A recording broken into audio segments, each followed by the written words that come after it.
প্রিয় শিক্ষার্থী, আজকে তোমরা ভেক্টর অধ্যায়ের নবম লেকচার দেখছো। আজকের পর্বে থাকছে 2B অনুশীলনীর গাণিতিক সমস্যার সমাধান। তোমরা এখানে 4, 5, 6, 7 নম্বর অঙ্ক দেখতে পাচ্ছ। এখানে সবগুলো অঙ্কই আমরা আজকের এই লেকচারে কমপ্লিট করার চেষ্টা করব। 4 নম্বরে দেখো দুটো অঙ্ক রয়েছে, দুটো অঙ্কই প্রায় একই রকমের। 4-এর 1 দেখো, তিনটে ভেক্টর দেয়া আছে, এ ভেক্টর, বি ভেক্টর এবং সি ভেক্টর। মান বের করতে বলেছে। এ ভেক্টর এবং বি ভেক্টরের ডট গুণন যোগ হচ্ছে বি ভেক্টর সি ভেক্টরের ডট গুণন যোগ হচ্ছে সি ভেক্টর এ ভেক্টরের ডট গুণন। তো আমরা আলাদা আলাদাভাবে ডট গুণনগুলো বের করব। প্রথমে এইটা বের করব, দ্বিতীয় এইটা, তৃতীয় এইটা, তারপর সবগুলো যোগ করব। তো দেখো আমরা এখানে এ ডট বি এটা করব। তো আমরা এভাবে লিখলাম। তোমরা নিশ্চয়ই জানো আই এর সাথে আই এর শুধু ডট গুণন হবে, বাকিগুলো যেহেতু শূন্য হয়ে যায় বাকিগুলো কাউন্ট করা হয় না।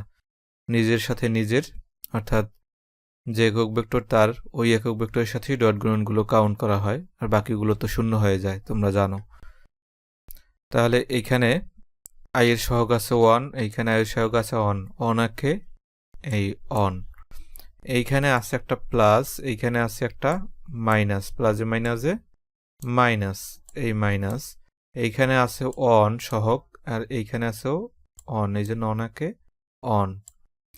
আবার এইখানে আছে প্লাস, এইখানেও আছে প্লাস, প্লাসে প্লাসে প্লাস, আর দুইটারই আছে ওয়ান, অনাকে অন। তাহলে দেখো এটা যোগ বিয়োগ করলে অন আসে। একইভাবে তোমরা এটা করবে, এটা করবে, তারপর তিনটার রেজাল্ট যদি আমরা যোগ করি তাহলে ইহেই নির্ণয় অ্যান্সার।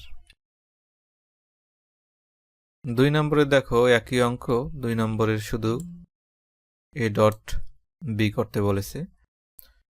তোমরা এরকম করার দরকার নাই, তোমরা এই নিয়মে করলেই হবে।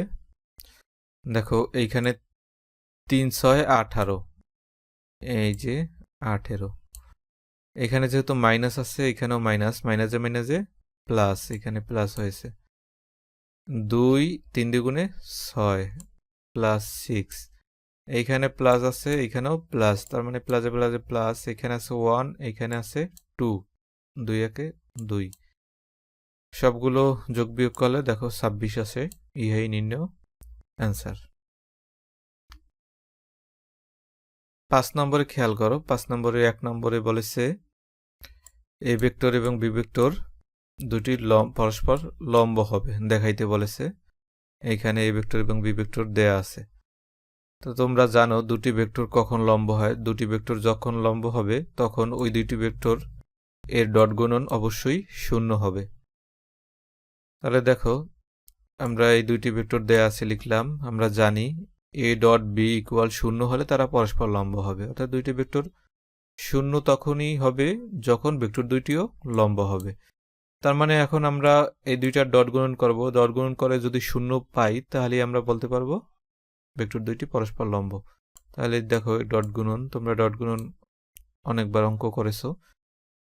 4 32, এখানে 32 যেহেতু এইখানে প্লাস এখানে মাইনাস, প্লাসে মাইনাসে মাইনাস, জের সাথে এইখানে আছে 1, এখানে আছে 2, 2 একে 2, এইখানে এই মাইনাস প্লাসে মাইনাসে মাইনাস, 5 30, যেহেতু শূন্য এসেছে তাহলে আমরা বলতে পারি ভেক্টর দুইটি পরস্পর লম্ব। একইভাবে আমরা যদি এখন 4 নম্বর করি, 4 নম্বরে দেখো এ ভেক্টর এবং বি ভেক্টর দেয়া আছে। প্রমাণ করো যে এ ভেক্টর যোগ বি ভেক্টর এবং এ ভেক্টর বিয়োগ বি ভেক্টর দ্বয় পরস্পর লম্ব হবে, অর্থাৎ এই দুইটার যোগ বিয়োগ করার পরে যে দুটো ভেক্টর পাবো ওই ভেক্টর দুটি পরস্পর লম্ব হবে। তাহলে দেখো আমরা যোগ এরভাবে বের করি, এ প্লাস বি হচ্ছে এই যে এইখানে এইটা, আর এ মাইনাস বি আমরা এইটা পেলাম। এখন এই দুইটার যদি পরস্পর লম্ব হয় দুইটার রেজাল্ট আবার ডট গুণন হবে, তাহলে এই দুইটা আমরা ডট গুণন করব। এইখানে দেখো ডট গুণন, ডট গুণন করার পরে যেহেতু আমরা এখানে শূন্য পেয়েছি তাহলে আমরা বলতে পারি এই দুইটা ভেক্টরও পরস্পর লম্ব। তোমরা ক্যালকুলেশনগুলো নিজেরা চেষ্টা করবে, বারবার একই ক্যালকুলেশন রিপিট এই জন্য তোমাদেরকে বিশদভাবে দেখালাম না। আমরা পরের অঙ্কে যাই। পরের অঙ্কটিও একই অঙ্ক। দেখো 1 নম্বরে বলেছে twice i cap plus lambda j cap minus k cap ও i cap minus 2 j cap minus 3 k cap. এখানে দুটো ভেক্টর দেয়া আছে। দুটো ভেক্টর পরস্পর লম্ব হয়। লম্ব হলে তোমরা জানো দুটো ভেক্টরের অবশ্যই ডট গুণন শূন্য হবে, তবে ল্যামডার মান নির্ণয় করো। তাহলে আমরা এই দুইটা ভেক্টরের ডট গুণন ইকুয়াল লিখবো 0, তারপর ক্যালকুলেশন করলে ল্যামডার মান বের হয়ে যাবে। দেখো এই দুটো ভেক্টরের লম্ব হলেই তাদের স্কেলার গুণন বা ডট গুণন 0 হয়। তাহলে আমরা এই দুইটোর ডট গুণন করি। এখানে দেখো 2 আর এখানে আছে 1, 2 একে 2, এইখানে আছে প্লাস, এখানে আছে মাইনাস, প্লাসে মাইনাসে এই যে মাইনাস, এখানে আছে ল্যামডা জের সহগ, আর এখানে আছে 2 মানে 2 ল্যামডা, এইখানে আছে মাইনাস, এখানে মাইনাস, মাইনাসে মাইনাসে এই প্লাস হয়ে গেছে, এইখানে আছে 1 আর এখানে আছে 3, 3 একে 3। এখন যদি ক্যালকুলেশন করো তাহলে ল্যামডার মান আসে এটা। বাকিগুলো তোমরা নিজেরা চেষ্টা করবে। এখানে 2 আবার 3 একই অঙ্ক, আশা করি তোমরা নিজেরাই পারবে। 7 নম্বর খুব গুরুত্বপূর্ণ কয়েকটি অঙ্ক এখানে রয়েছে। 7-এর 1-এ দেখাও যে এ ভেক্টরে দেয়া আছে, বি ভেক্টর দেয়া আছে, সি ভেক্টর দেয়া আছে। ভেক্টরগুলি একটি সমকোণী ত্রিভুজ উৎপন্ন করে। এই ভেক্টরগুলি যে সমকোণী ত্রিভুজ উৎপন্ন করে সেটা দেখাতে বলেছে। তোমরা জানো সমকোণী ত্রিভুজ কিরকম থাকে, আমরা একটা চিত্রের মাধ্যমে দেখি। দেখো আমরা এই ভেক্টরটা, এই এ ভেক্টরটা যদি আমরা এইখানে বসাই, বি ভেক্টর যদি এইখানে বসাই, সি ভেক্টর যদি আমরা এইখানে বসাই, কাল্পনিকভাবে বসিয়ে নিলাম, আমরা তো জানি না এইখানেও বি ভেক্টর থাকতে পারে, এইখানেও বি ভেক্টর থাকতে পারে। তো আমরা এখন কি প্রমাণ করার চেষ্টা করব? এটা সমকোণী ত্রিভুজ। সমকোণী ত্রিভুজের তোমরা জানো নিশ্চয়ই যে একটা কোণ থাকবে অবশ্যই সমকোণ, আবার এই দুইটার স্কয়ারের যোগফল থাকবে অতিভুজ স্কয়ারের যোগফলের সমান। এগুলোই আমরা প্রমাণ করব। কিভাবে প্রমাণ করব? দেখো এইখানে যেহেতু আমরা এটা ধরে নিয়েছি এ ভেক্টর, তাহলে এই ভেক্টরে আমরা মান বের করব। এই ভেক্টরের মান বের করতে তোমরা আগেই শিখেছো কিভাবে মান বের করতে হয়, অর্থাৎ টোটালটার বর্গমূল দিয়ে আই এর সহগের উপরে স্কয়ার প্লাস জে এর সহগের উপরে স্কয়ার প্লাস হচ্ছে কে এর সহগের উপরে স্কয়ার। এগুলো তোমরা আগের লেকচারে দেখেছো। তো এখানে আসে বর্গমূল 14, তারপর যদি তোমরা বর্গ করো উভয় পক্ষে তাহলে স্কয়ার ইকুয়াল 14 লেখা যায়। একইভাবে বি এবং সি তোমরা বের করবে। বি আর সি বের করার পরে দেখো এখন আমরা করব কি, যে কোনো দুইটার স্কয়ার যোগ করে দেখব যে আরেকটি স্কয়ারের সমান হয় কিনা। অর্থাৎ এইখানে এ স্কয়ার আর সি স্কয়ার যোগ করলে কিন্তু 35 আসছে। দেখো এখানে দেখাই যাচ্ছে, তার মানে এই বিটা কিন্তু অতিভুজ। তাহলে আমরা এখানে দেখিয়ে দেই, এ স্কয়ার প্লাস সি স্কয়ার অর্থাৎ 14 প্লাস 21 ইকুয়াল 35 হয়। ওই 35টাই ছিল বি স্কয়ার। তাহলে আমাদের পিথাগোরাসের সূত্র অনুসারে এটা সত্যি হয়ে গেল যে এটা একটা সমকোণী ত্রিভুজ। এখন এই কোণটা যে সমকোণ সেটাও আমরা দেখিয়ে দেই।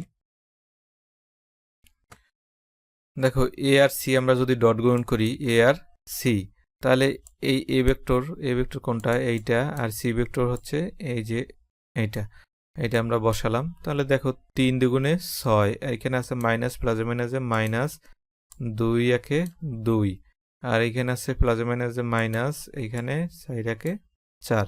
এখন এটা ক্যালকুলেশন করলে কিন্তু 0 আসে। যেহেতু 0 এসেছে ডট গুণন, তাহলে আমরা জানি কিন্তু ডট গুণন কখন 0 হয়? যখন দুটো ভেক্টর পরস্পর লম্ব হয়। তাহলে এইটা লম্ব বা 90 ডিগ্রি আছে আমরা বলতেই পারি। তাহলে সবগুলো শর্তই কিন্তু মিলে গেছে। এই দুইটার স্কয়ারের যোগ আর এই অতিভুজ স্কয়ারের যোগের সমান হয়ে গেছে, তোমরা দেখেছো এইখানে। আবার এই দুইটা ভেক্টর যে পরস্পর লম্ব এ আর সি ভেক্টর, সেটাও কিন্তু আমরা প্রমাণ করতে সক্ষম হয়েছি। তাহলে আমরা বলতে পারি ভেক্টরগুলি একটি সমকোণী ত্রিভুজ গঠন করে যার এ ও সি বাহুর অন্তর্ভুক্ত কোণ এক সমকোণ। যে এইমাত্র দেখালাম, এটা প্রমাণ করতে পেরেছি। এবং বি হচ্ছে অতিভুজ, বি অতিভুজ।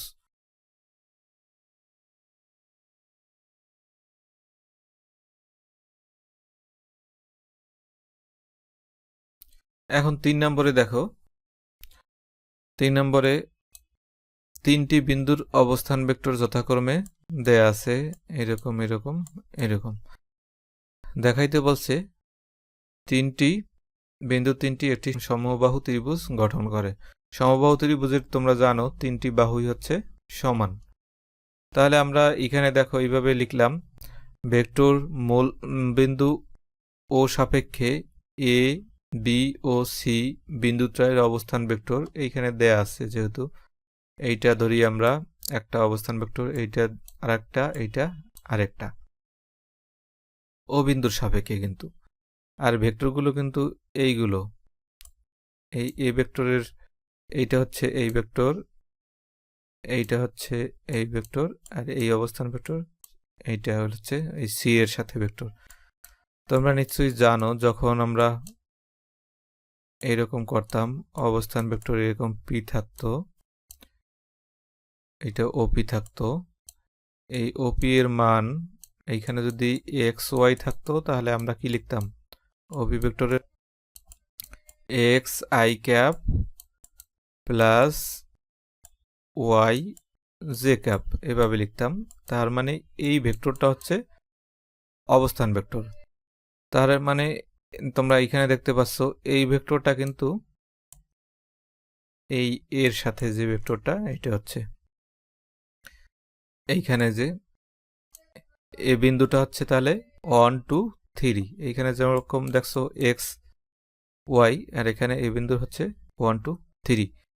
যাই হোক তোমরা অবস্থান ভেক্টর মোটামুটি বুঝতে পেরেছো আগেই। তার মানে আমরা এখানে লিখলাম কি, ভেক্টর মূলবিন্দু সাপেক্ষে ও সাপেক্ষে এ বি সি বিন্দুত্রয়ের অবস্থান ভেক্টর যথাক্রমে এইটা এইটা এইটা।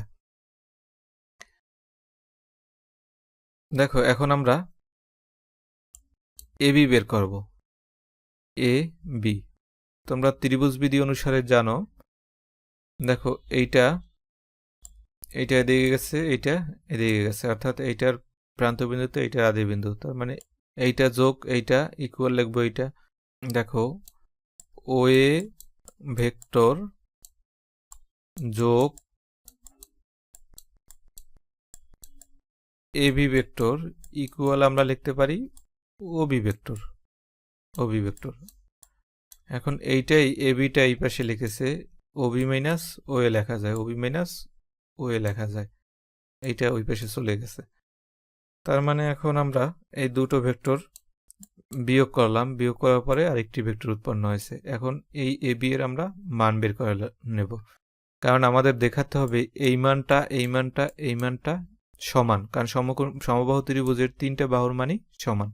তার মানে আমাদের এ বির মান বের করতে হবে, বিসির মান বের করতে হবে, সি এর মান বের করতে হবে একই সিস্টেমে। তাহলে আমরা এ বি ভেক্টর বের করলাম, তারপর এ বি ভেক্টরের মান বের করলে তোমরা জানো বর্গমূল আকারে এভাবে বর্গমূল 38 পাওয়া যায়। আবার বিসি সমান সমান, বিসি সমান সমান একইভাবে ত্রিভুজ বিধি অনুসারে এভাবে লেখা যায়। দেখো বিসি সমান সমান, আমরা যদি এই ত্রিভুজটা নিয়ে কাজ করি, ও বি প্লাস বিসি ইকুয়াল লিখতে পারি ওসি, ওসি। এখন আমাদের বের করা লাগবে এই পাশের এইটা বিসি, তাহলে বিসিটা এই পাশে রাখলে এই ওবিটা ওই পাশে গেলে মাইনাস হয়ে যায় না, তাহলে ওসি মাইনাস ওবি লেখা যায়। তোমরা ইচ্ছা করলে এই লাইনটা আগে লিখে নিতে পারো, তাহলে সুবিধা হয়। যাই হোক এখন দেখো, তার মানে ওসির মানটা, ওসি হচ্ছে শেষের ভেক্টরটা, তার মানে এইটা লিখলাম। আর ওবি হচ্ছে এই ভেক্টরটা, এইটা আমরা লিখলাম বিয়োগ, তারপর আমরা বিয়োগ করা একটি ভেক্টর পেলাম। একইভাবে বিসির মান বের করলাম, তাও দেখো বর্গমূল 38 এসেছে। ঠিক এবারে এই পাশেরটা নিয়ে যদি আমরা কাজ করি তাহলে আমরা সি এর মানও বের করতে পারি বর্গমূল 38। যেহেতু তিনটা বাহুরই মান একই এসেছে বর্গমূল 38, তাহলে আমরা বলতে পারি বিন্দু তিনটি একটি সমবাহু ত্রিভুজ গঠন করে। আশা করছি তোমরা বুঝতে পেরেছো। 2 নম্বর নিজেরা চেষ্টা করবে। আজকে এ পর্যন্তই। তো সবাই ভালো থাকো, সুস্থ থাকো। আল্লাহ হাফেজ।